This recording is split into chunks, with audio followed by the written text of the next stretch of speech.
Hello, welcome back into Grand Park. Eli Gehn here, wrapping up day 8 of Colts training camp. We talked so highly on Thursday night's practice of how explosive the offense was.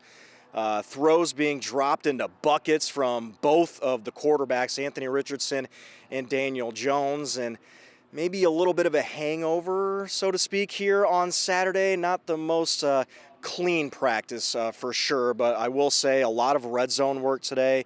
So when you're going to critique the offense, and we're going to hear from Jake Arthur coming up shortly of how much more difficult that is because the windows are more tight. The defense flies to the ball a little bit more, especially in 7-on-7 situations. So overall, maybe not the most clean thing. I will say A.D. Mitchell continues to keep our eyes open, at least this week. Once again, being the target on a lot of throws from Daniel Jones and Anthony Richardson. Caught a couple of touchdowns here this afternoon, and his confidence is really starting to surge as well, and we want to see that continue as the days go by here. So we're going to hear from him shortly.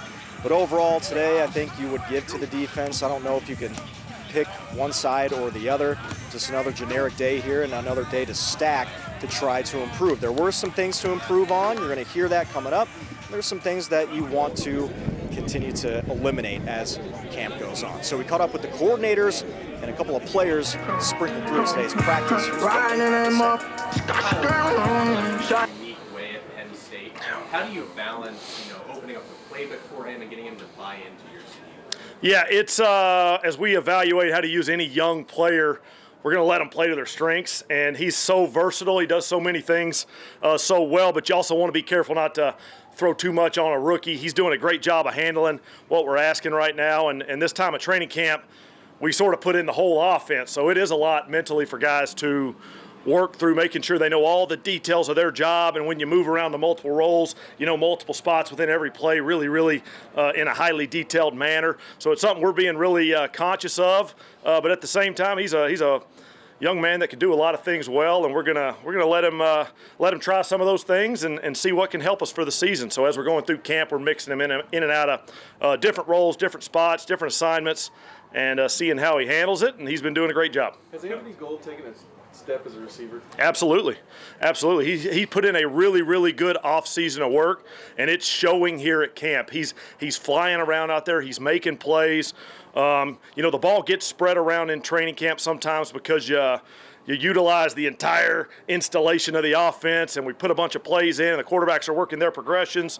And Anthony's done such a nice job of when his number's called or when he's on that sort of first read or second read, he's showing up for the quarterback. He's doing everything he can to win those matchups. And like I said, he's playing really good ball right now. We got a lot of training camp to go. We all got to keep pushing to get better. But yeah, he's absolutely gotten better. He's doing a great job. Jim, what did you see in terms of decision making in the red zone today and just highs, lows, etc.? Yeah, red zone, sort of drop back passing practice is always a little bit of a high leverage situation for a quarterback. You drop back 12 straight times in 7-on-7. The defense sort of squeezes those zones. The man coverage is tighter. We're trying new plays. We want to be really good at all that stuff. At the same time, these guys are working different progressions and where they can throw certain balls. So we want to go through a practice and be really clean, but at the same time, you don't want those guys to avoid sort of working on trying a throw or working on trying to hit a certain receiver in a certain spot, maybe a back shoulder type of throw. So red zone practices, when you sort them up at the end of the year, they don't always end up being your highest production practices, but we do get a lot out of them. It's going to make us better moving forward. There's going to be some things we can coach off of today's tape, but it was an encouraging day because we're working a lot of things that I think we got better at. Jim Buckley, just an observation that maybe AD had a slow first week, but he's really come on, Mitchell. Yeah, he's done a really nice job making plays. This past week, he's had a bunch of opportunities. Like all these receivers, sometimes you get a few more, you get a few less each week. AD's number's been called a few times, and the quarterbacks have looked his way a few extra times, and he's taken advantage of those things. We had a little backed up situation today, and quarterback looked out there and saw A.D. Mitchell one-on-one. I'm going to throw it to A.D. He's going to get us out of this backed-up situation, and he was there for the quarterback. He was open. So as a receiver, it's our job. It's your job. Everything you can do to get open every play, make every catch you can, keep improving as a player. He's doing that. things come and go in waves in training camp for guys. But AD's really had a really nice week. And shoot, like I said about Anthony, we got a lot of work left to do in camp. We got to keep pushing to get better. But we're encouraged by AD's work that he's had this week. What have you seen from DJ Giddens? DJ's done a really nice job. You know, he's a young guy who's been put in some different roles maybe than he was in college. Just in the NFL, gosh, you're running the ball, but maybe you're running it from different sides and behind the quarterback. You're running these routes that maybe you never ran in college. You're working different blitz pickup schemes. Oftentimes a young running back has a lot on his plate learning that. It is a little bit different than college. DJ's done a really, really nice job of picking up the offense, picking up his role, and then going out and executing it. And a couple times, and obviously we're not always fully tackling in practice, so as a back you're not fully getting tackled, but oftentimes he has had a knack in this camp of sort of finding that crease, reading that defense the right way, and sort of working with his offensive line to create yards. So we're real encouraged with DJ. I'm excited to sort of watch him continue trying different roles and different routes and different run schemes within this offense, seeing exactly what he's comfortable with and where he goes from here. Coach, we've seen AD have some huge flashes in practice even last year in camp. How do you get him to do it on Sunday, so consistently on Sunday, right? Yeah, that's the next step. Yeah, consistency is so huge for our whole offense and for any young player. You know, AD fits into the young player mold. You want to be consistent day after day, week after week. You know, those guys, those receivers, they love when they get the opportunity to make those big plays. And for AD to have those opportunities, you know, he's so excited to go make them. Sometimes it's easier for a receiver when you get 10 or 12 targets in a game than 2 or 3, because you try so hard when you get those 2 or 3, and sometimes you just got to sort of play one play at a time, play after play after play. Young players always seem to learn that lesson. I think as our entire offense plays with a little more consistency, that's going to help everybody play with consistency. So I think it's going to come for him. He's a young, talented player. The upside's real high. I'm excited about his future. I'm excited to see sort of what he does with the rest of camp and where that leads into the season for him. Time for a couple more. Yes. Coach, going up against Lou Anarumo in his first year as the Colts defensive coordinator in this new look secondary, how has it been for you guys making that adjustment from what you guys have faced in the past? Yeah, it's been a different offseason. It's been a different camp.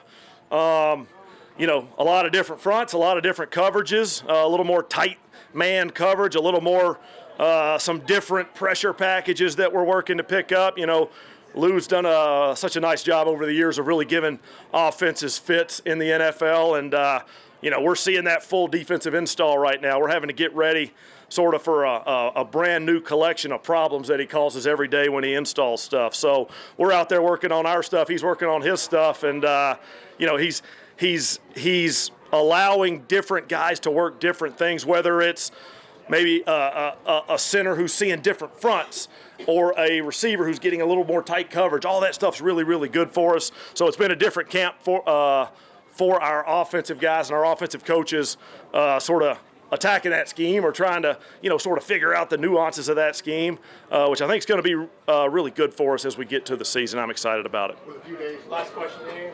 with a few days under the belt so far with pads on, how are you feeling about the tight end group so far as a whole? Yeah, I feel good about that group. The pads, it's always so fun when we put the pads on. I think we've had such a good week of work, sort of since I saw you all last. The tight end group's doing a great job. You know, Tyler Warren's coming in here. We just talked about he's doing a bunch of different versatile roles. We're putting him in a bunch of different spots.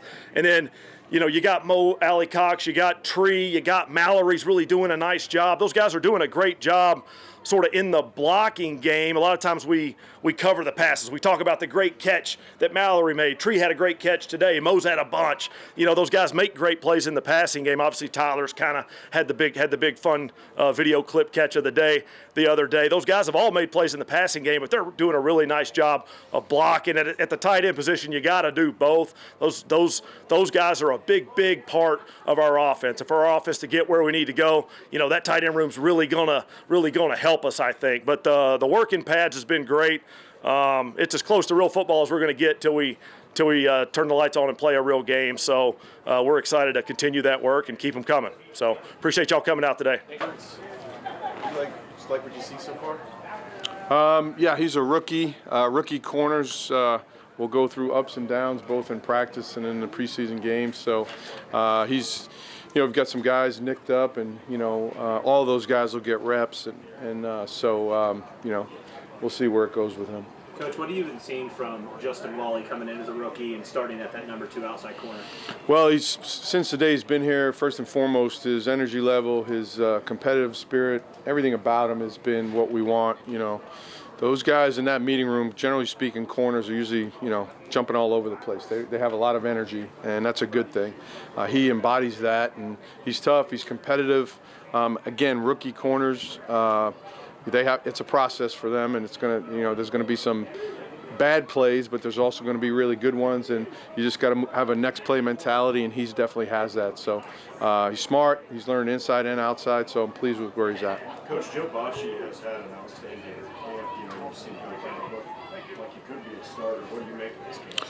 Well, Joe has done a good job, as you mentioned. Had another interception today, and he played some really meaningful snaps for us in Cincinnati, and we won some games with him operating. Not only as just a guy, but as the green dot, and Logan Wilson got hurt, and Joe stepped in. So I have the utmost confidence in Joe. He's a worker. He's a great guy, and he's going to be in the right spots more than the wrong. Zaire is obviously he's working his way back now. How open is the linebacker group around him? I guess in the starting lineup. Yeah, here's the good news about that room is we're still working through it, and it's, practice 7, 8 today, whatever it is. We haven't even played a preseason game, so I love the competition that's going on in there, and all that will sort itself out as we get through these joint practices that we're having, and the good news is I believe we'll come out of it with a deep room. I want to be able to use those guys, whatever their strengths may be, to the best of our ability, and I feel like all of them at some point will help us. What do you think Laiatu last couple of practices? Some of the obviously strip sack the other night. Yeah, he's been consistent. I think a guy that's on the ascent, and as I mentioned the other day about him, he wants to be great, and he has all the ability to do that. So just a guy that's honing in on his techniques and responsibilities, and he's done a great job. With Zaire, as much as he's played and experienced, missing time has hurt. What's the value of him being out there and just learning the defense on the field? Yeah, I think he's really done a great job with extra meeting time, and he knows what's going on, he knows what to do, but it's a little bit different. You got your helmet on and you're standing in front of the huddle and you're making the calls, and again, we're still really early in camp, and the fact that he's at the point he's at from a rehab standpoint, I'm pleased, and I'm not worried about him picking it up and moving forward. McGrone's been here for a few years. Yeah. You're getting your first eyes on him, but what's the feedback been from guys who've been around here, like Chris and some of these other players? Like, how has he grown out of where you're sitting? Well, I just think another high-energy guy can really run. Has made some plays out here in training camp, made some plays back in OTAs. So I'm anxious to, when we're out there, and it's we're fortunate. We get to go against 2 really, really, really good football teams. I know Baltimore really well, haven't played them all those years, and certainly Green Bay, playoff team. So, all the practices, the games, they'll all reveal itself for all those guys. I'm anxious to see all of them, play and get after it. What do you think about everybody in the secondary, besides Nick Cross? What's been your impression of him at that strong safety? Nick? Yeah. I'm happy and pleased with where he's at. It's a different deal for him. I think he's built on the foundation he laid in the spring, and really kind of just hit the ground running when we got back, and he's done some good things out here. What do you think has led to the success of the secondary so far in camp? It seems like they're making huge breakups every single practice. Well, that's their job.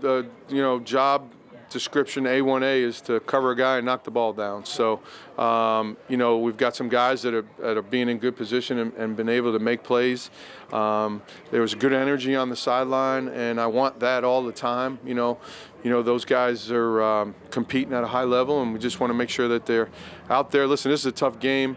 I'm a little biased. I'm a DB coach by trade. Those, other than the quarterback, they've got a tough job out there. Rules are against them, and everybody sees when they make a mistake. Not too many people see it. I love the D-line, but, if they get out of a gap, there's not many people seeing that. But if a corner makes a mistake, everybody with 2 eyes can see that. So they got a tough deal. They got, as I mentioned before, they've young players, veteran players. They know you got to have a next play mentality and be ready to bounce back and get on to the next one. They're going to catch footballs. It's the NFL. What was your initial thought from the defense, how they handled both quarterbacks in that final 2 minutes? Yeah, it was good. I think it's a base kind of call deal right now when it comes to that. So we don't do a whole lot, and we're just getting used to the mechanics of signaling from the sideline on the ball. So we kept it really simple there, but they executed what I was asking. Some good opportunities, the kickers on Thursday night that you had mentioned we needed to kind of watch out for. What in these last couple of days have you how's the race between Spencer and Maddox kind of developing? They're two talented young kickers. There's going to be some bumps in the road. We just got to keep pushing them forward. We're going to have those guys compete until somebody definitively shows himself to be the guy, and then we'll move to that person getting majority of the reps. So, every time we come out, they're kicking 3 times a week. We're trying to get the most work out of them we can when they are live to go. So we'll kick 10 to 12 balls as a full specialist unit on our own, where we can film and evaluate those kicks so we can get more data and ability to watch them. Then those days they're live, we'll get them out to kick in front of the whole team. Usually that's 3 to 6 kicks depending on the time in the day. Obviously the kicks that are live in front of the whole team will be weighted a little bit more than the kicks we do on our own. The kicks we do like in a night practice or a joint practice will take a little bit more weight, and the kicks we do in a game will take more than that. They'll keep splitting reps. For now, at least through the Baltimore week, and we'll kind of evaluate things from there. Overall, Spence is kicking 87%, so combined from on our own and then into practice. He did better week 2 than week 1. We'd love for him, and we expect him to be over 90%. Our objective is for the starter to be over 90%, which we're not there yet. So we got to keep taking steps forward. He's really talented. He's had 2 misses in the last 2 weeks that both hit the upright. They're both good balls. Those are little things that we can get corrected. We believe and keep moving forward with them. Maddox is 74% overall, so obviously, we got to get him cleaned up on a couple little things, especially when he goes live. But he's talented, and we just got to keep taking steps forward with him as we evaluate things through Baltimore. Is there a timeline that you'd like to know, like the name of starting kicker? There's not a timeline. Like when we know a guy for sure is ready to be the starter, then we'll move forward with that and get him all those reps. Anthony Gold, obviously, punt return last year, kind of started out there, Downs did it for a while. What have you seen from him in terms of being a little more confident so far this year? Yeah, really, we talked a lot about him during OTAs too. I think he's really handled himself like a pro. I think he's worked really hard, both at the end of last year and in OTAs. I think, as a whole, I think a lot of people would say he's having a really good camp, offensively and special teams. You trust his decision-making, you trust his ball security, you trust his ability to be able to make a big play. Like really high on him, excited to see what he can do in joint practice and preseason games. He'll get a lot of those reps early, in joint practice or early in the preseason game, and then we'll roll some other guys in there. But I just, he's a guy that you can really trust. He's going to work. He's going to make good decisions. How often throughout these sessions is the defense legitimately trying to block? Like they're told, full bore, you can go ahead and attempt the block on a field goal. On a field goal is not live, right? So field goal will only be live in a preseason game. However, on punt, we're trying to get a game rep every single time to put pressure on guys. We're rotating a lot of guys in there to see who can be able to anchor and strike and do a great job in protection. So the punt return team is rushing as hard as they possibly can, trying to get as many game reps as we possibly can there. For field goal protection, to help those guys up front and not, bang on them too much, we won't do live reps until we go against another opponent. Coach, you had some very effective and aggressive strategies at the college level at Notre Dame and Cincinnati. What has been the biggest difference in changing it, especially toward the NFL? I think there's a variety of changes. Obviously, the punt scheme as a whole is a change where everybody's doing a pro-style punt versus in college. There's different rules, so there's a variety of different ways that you can attack different punt schemes. Certainly in the NFL, every single week's the best versus the best. The best coach versus the best coach, the best talent versus the best talent. So certainly it comes a lot more to attacking matchups in the NFL versus there's a lot of different schemes, so you can attack some different schemes a little bit more in college. And certainly, with it being the best versus the best, there's a little bit to it where there's certain instances where you're able to be more aggressive, where in college you can probably get away with being aggressive more regularly. Whereas you're trying to generate a return, or you're in a position where you have to play a fake, or there's an option for a fake near midfield or fourth and medium, you have to do some different things in the NFL. Certainly it's harder to generate a return in the NFL because the gunners are so talented if you just single the gunners. So that in order to generate returns, you're going to have to be able to vice a gunner or stack somebody out to do that, which then makes you a little bit less aggressive as well. Whereas in college, you can kind of get away with not having to do that and still generate return yards. Is there a quality you're specifically looking for in a gunner? Gunner. So, yeah, the very first thing, they've got to be able to win at the line of scrimmage. So we're looking at somebody that's got a great release, great explosion and speed, and then somebody that's got physical and toughness that can be able to finish the play. Obviously, a total package, like an Ashton Doolin, a receiver who is strong, he's physical, he's got explosion, he's really good with releases being a receiver, but he's also got the ability to tackle. Usually DBs, because they have that ability to finish through and tackle, are also guys that are really good at it. But you would love, like, receivers who have also in their career played defense become very valuable there. Like if they played defense in high school or college and they have the ability to tackle and release, would be the perfect combo. Things are heating up for you a lot in this last week. Are you noticing anything? Like, is there a shift in confidence or anything you can kind of point to explain it? Really just playing football, playing the game I love, and, just taking the meeting room to the field. The sideline catch there out of bounds and caught that in the end zone. How do you feel about that? Could you walk us through the whole system of it happening there in your mind? You talking about today? Working a little out route into the boundary, one-on-one. Kind of once I broke, I just hoped the ball was gonna be on the way. Who threw that? Was it 5? Yeah. So 5 laid a good one out there, and just came down with it. Felt like everything came together right there. How much of this process is gaining the trust of the quarterbacks, and obviously the coaches too, but just doing what you're doing consistently? Yeah. How does that help you gain the trust of the quarterbacks?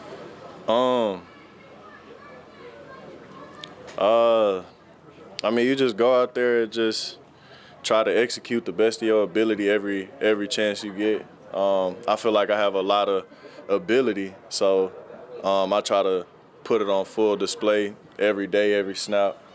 And, we just, once it comes together, you kind of just hope day by day that, you're able to look back at the day and say, did I do everything I could have done today? And was I at my best? And, everything else kind of works from there. But how does year 2 camp compare to year 1 camp? Do you feel more comfortable? Yeah, that's probably the biggest thing. I feel more poised. Last year it just felt like I was ripping and running from the start of camp to the end of the year. But I got the ability to get my first off season under my belt. Got a lot of time to, first of all, relax and work at the same time. And now we in year 2 now, and I just feel more comfortable, whether it's in the meeting rooms, walk through. I'm not focused on what the play is, what do I have to do. I'm focused on how I'm doing it and why I'm doing what I'm doing. And I feel like that's just kind of year 2 things. AD, what was your biggest focus in the offseason? Your biggest asset that you wanted to improve, or your physical gifts, or whatever you want to work on this offseason? Number one, staying open. I feel like that I do that very well, and sometimes when you have a power, you want to keep refining it, not just be a jack of all trades, and really just catching. Get open, catch the ball. Of course, workouts, you're going to get bigger, you're going to get stronger, you're going to get faster. So staying open and catching the rock, I feel like that's always going to be the main focus. How do you kind of refocus after the first week of camp? Because I know you would like to have some of those drops back. Yeah. But you didn't see face back because now you've been on the road here. How did you refocus after that? Honestly, it was just, I don't know, it felt like something was in the air or something. But, I knew it'll eventually come together. Like I know my hands work. I know my routes work. You know, it was all just a matter of time. You know, I guess just a couple days slump, I guess. How does Reggie treat you? How does Reggie treat me? Man, definitely he definitely loved the tough love, but he's very encouraging. I will say that. He definitely helped me a lot from last year, and kind of I felt like he'd been there every step of the way through, from when I first got here to where I am now, year 2, second training camp. I feel like he's been the biggest voice in my ear in this building, so I definitely am grateful for him. So when there's something in the air last week, was he on you more, or how did he kind of help you get through? Nah, kind of. He was just, you know, he would say every day after practice, like, I'm not worried about y'all. Like, I know we can catch. We just gotta make the plays when it comes, and you know, we making the plays when they coming now. So just keep doing it. And you mentioned needing like a mental just break from last season. Yeah. What did that look like for you? And I guess how did you mentally prepare for the season? When you know, I guess kind of what to expect the second time around. Kind of. I mean, first I just, you know, relaxed. Spent a lot of time with the fam. Spent a lot of time with my daughter. And then kind of once it came down to work, I mean, I knew I belonged. Like, I knew if somebody leave me one-on-one on the island, like somebody gonna regret it, and it ain't gonna be me. So, kind of just refining my game, knowing where to be. I feel like the main thing was probably building chemistry with quarterbacks. You know, I feel like I run routes a little differently. Changing tempos, changing speeds a lot. So probably getting right with the quarterbacks was probably the biggest thing, to go back a couple questions. So yeah, but I definitely knew I belonged. Last question. What do you need to accomplish in your second year to look back on the success? Just take it day by day, man. I'm not even looking at kind of the season or the preseason. I can't even see past these meetings that we're going to have at 2, to be real with you. So just taking everything day by day, step by step, and just keep marching forward. You know, the reps against the pros. 100%. No, it's been great. I think the biggest thing Coach been talking about is just competing, and that's something that, you know, I've been looking to do, whether it's 1s, 2s. You're getting some reps at guard too, which has been awesome for me, just to, I think, learn the game, but also help slow it down as well. Are you more comfortable on the right or left? I think both. I mean, I've been splitting reps this camp at both right and left, and I think it's just making me more comfortable at either side, making sure that, you know, when needed, I can step in and play the right role. Some guys say that, like, when you have to switch sides, it's really difficult. Do you think maybe the basketball stuff kind of helps you switch which leg you're kicking back and stuff like that? Oh, no doubt. And I always like to tell people, it's like, you know, you don't have a post player that can only post up on one side of the block. You have to be able to do 2, and having that in my background has only helped for sure. With him and Blake kind of swapping every day, how much do you guys get to just swap notes about, like, this is what I'm seeing versus this guy and all that? How much do you get to collaborate? Oh, a lot. I mean, it's very fluid out there, and, you know, Blake and I are in constant comms in terms of, man, this is what the defense called when they ran this stunt. This is what we saw with safety rotation or the nickel off the line of scrimmage, just to help each other out, especially because we're moving sides back and forth every day, just to help that transition a lot smoother. Which defensive players pushed you the most in camp? Man, it's been awesome because we have some really talented edges here. You know, I think everyone from Quiddy out the edge to Samson, obviously to JT. I mean, all very different style players who have a different bag of moves.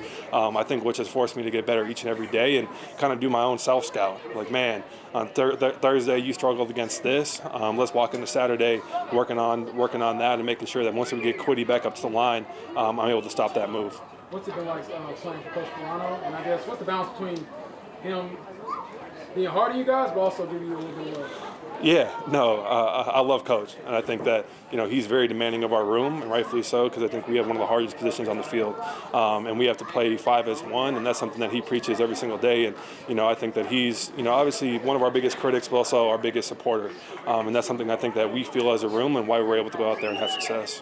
What's been the biggest adjustment for you just coming into the NFL offense?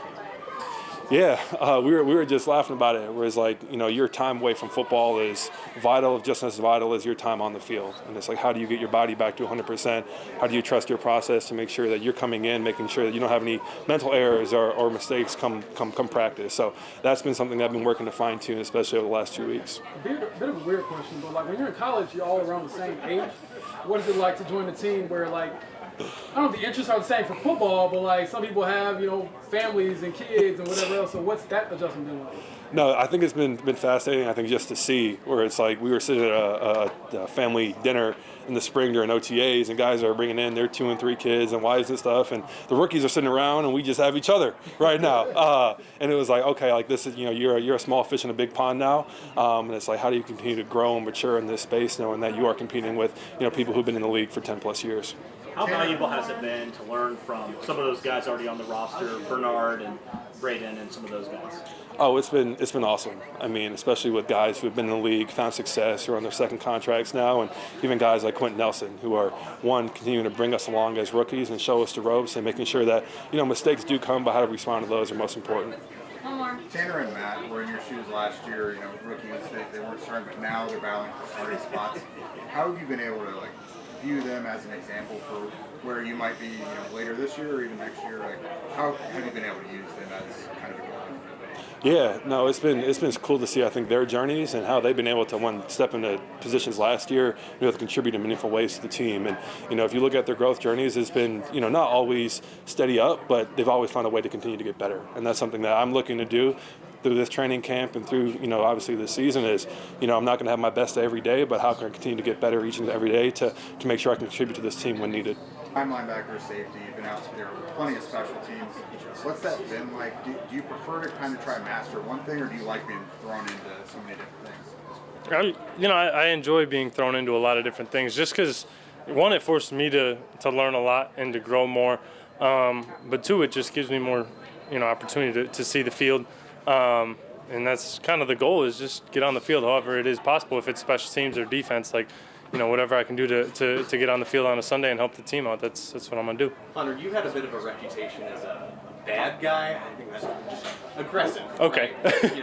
Sorry, did not mean it like that. How do you keep that edge now as a rookie in the NFL? I think just kind of not changing, being kind of who you are, staying the same on the field, and just trying to prove yourself every single day. You have to have that edge if you're going to play football, and you have to have a little bit of mean and nastiness. So just trying to, prove that every day and show that every day.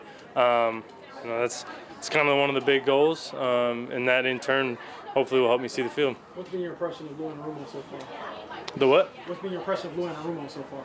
He's awesome. He's a great DC, super smart. He's a bit tough. He's definitely got on me a couple times, but I enjoy being coached hard. He gets on his guys, which is good. He holds us to a high standard. Forces us to be at our best all the time, and that's what you want out of a good coach. Do you kind of live for those live periods when you could cut loose? Yeah, I mean that's football. It's you could do all this tagging off and all that stuff, but once you can finally hit and go live, that's what it's like on Sundays. So yeah, no, I love those periods. Have you been told maybe you got to pull back a little bit every when it's not live so far? No, which is a bad thing. I gotta, I think I gotta be a little more aggressive, a little more competitive. When it's not live, to be told to pull back. I'd rather be told to kind of reel it back in than to step it up. So I think personally, I got to be a little more aggressive, a little more physical once those, when the time comes. Anarumo's scheme can be pretty complex. How do you adjust to it? It's definitely a lot. I think camp compared to OTAs has been a lot easier just because we already kind of got that introduction to the game plan. But I love it. It forces me to be better. forced me to ask a lot of questions and, have my head in the playbook a little bit later at night. But I love it. I think good defense they are complex. They do have a lot going on. And I think that's only going to help us once we get into the season.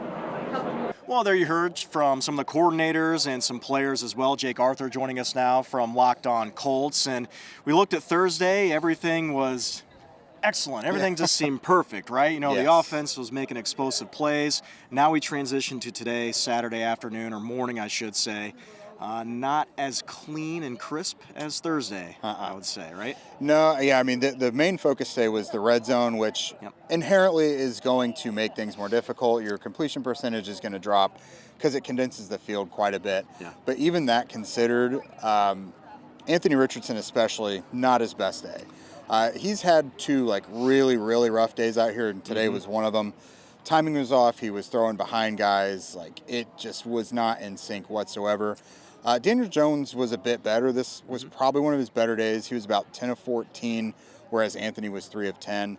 A handful of short touchdowns here in the red zone, which is the goal, no matter how it looks. A couple interceptions in the red zone, too, and 7-on-7. So a bit of a mixed bag from Jones when you balance 11s and 7s together. But yeah, Anthony overall just not his best day, which I'm willing to be a little more lenient on, because he's had 4 out of the last 5 days have been really, really strong up until today. So maybe Saturdays just aren't his day, because he had a rough last Saturday as well. So just not a fan of Saturdays. Maybe save it for Sunday for tomorrow's practice. That is the goal, That's the biggest thing. Yeah, Sundays game and days. Wednesdays, occasional Thursdays, right? Yep. I did want to talk about, Zaire Franklin getting back onto the field, recovering from that ankle injury. Yeah. I know he didn't do a lot of team stuff that we talked about earlier, more individual things, but we heard Lou Anarumo talk about him just being getting caught up to speed in this. What does he provide? What we've seen from the defense? How does he elevate it when he gets back on that field? Certainly, because physically he is their best run defender at linebacker, without a doubt. What we're seeing out here from the other linebackers, it's really strong in coverage, but without a doubt, he's the best run defender. But he's also one of the biggest vocal leaders on the whole team, whole defense. So I think they really look to him quite a bit. It's also, they're all experiencing this new defense at once, other than Joe Bocci, really. But, last time when Gus Bradley came in, they had to change the defense. Zaire Franklin is the first one that really stood out. So I think he's probably a pretty quick learner. And for the top linebacker to come back and be able to kind of get up to speed and relay information to the rest of the younger guys, I think is really important. And now let's stay focused on just personal isolation type guys. We're going to focus on, A.D. Mitchell. Yep. We saw it on Tuesday where he had amazing reps in 7-on-7, 11-on-11 with Daniel Jones throwing to him. And then on Thursday night, you see so many deep balls for him. And today, it seemed like he keeps getting these opportunities and he's taking advantage of them. Your thoughts on how he's performed just this week and how he needs to keep doing it? Yeah, we've known the talent's always there. No matter who you talk to, they say he's the best route runner on the team, and he's an all-pro until the ball's in the air. Is kind of how it's been through the first year. Yeah. At Texas, you did in his statistics, he had the best drop rate of any receiver in the draft last year, which you would not assume looking at last year's gameplay. So it's all there for him. It's just about, I think, getting more and more reps so he's more comfortable, maybe getting out of his head. And, this is year 2 for him. He has said things slow down, and he's not. Right. He doesn't have to consider, am I doing the right thing, quite as much like a rookie would have to. So I think in general, things are just slowing down. He's getting more comfortable. And, once the ball's in the air, if he can just catch it, you might have the best receiver on your team if you could just complete the second half of the play. I think that confidence, we all kind of sort of murmur about it on the sideline while we're watching, is if he can just keep doing that, as you mentioned, he can be probably the best receiver on this team. Okay, so now day 8 wrapping up here. You got practice 9 on Sunday, and then I know we talked about this on Thursday, but to Baltimore next week. Do you, in your opinion, do you think they need to be where they are right now when they go and take on arguably the best team in the AFC, if not the NFL? It's tough to say because it really is. Yeah. That Baltimore defense is very good. So good. They've got some changes in the secondary. But the Colts do have one of their assistant DBs coaches, Chris Hewitt, just came from there, spent like a decade there, or just about. So they can know a little bit of what to expect. But I don't, no matter how prepared you are, defensively, you still have to face Lamar Jackson on offense. So take that for what you will. I'm going to mostly focus on like what the offense looks like. Do they look completely overmatched against a Baltimore Ravens defense that's going to obviously be good this year? Oh, yeah. I don't know, like with Anthony, you haven't really seen many times like you did today where it, like the timing was off and just the throws were poor and everything. Like you got to get it tied together. Like if you're going to be incompleting a lot of your passes, it can't be because the pass was horrible. You know, like communication is forgivable and this and that, but we have to see him convert the small stuff because even his short throws today were way off. Yes. So just, again, take the layups. He's done that most of camp. So, I mean, stay out of your head, I guess. He is a guy that kind of thrives in these 11-on-11s and when the bullets fly a little bit. He's been an overall decent preseason quarterback in his career. So we'll see how it goes. I mean, it's obviously one of the league's best opponents coming up, and we'll get a pretty good litmus test immediately, I think. And it was like Jim Bob Cooter said earlier this week. When you stack up good days, you can't mentally relax thinking that it's going to be that way. But when you do have hard days, you don't want to overthink things to make things even harder than they are. So here we are, day 8. Not a totally precise, crisp day overall, especially from the offense and quarterback standpoint. We'll see how it just continues. Again, we overanalyze things. This is how this works. We're out here every single day, and you have to find little things to nitpick and talk about. But we're going to keep doing it because that's our job. It's what we get paid for, right? Okay, so Sunday, once again, will be day 9, and then next week into Baltimore. Jake, of course, will be there, so give him a follow on Locked On Colts. Jake, appreciate it as always. And, of course, continue to tune in on 13 News on air, as well as right here on WTHR+. For Jake Arthur, I'm Eli Gehn. Have a great day.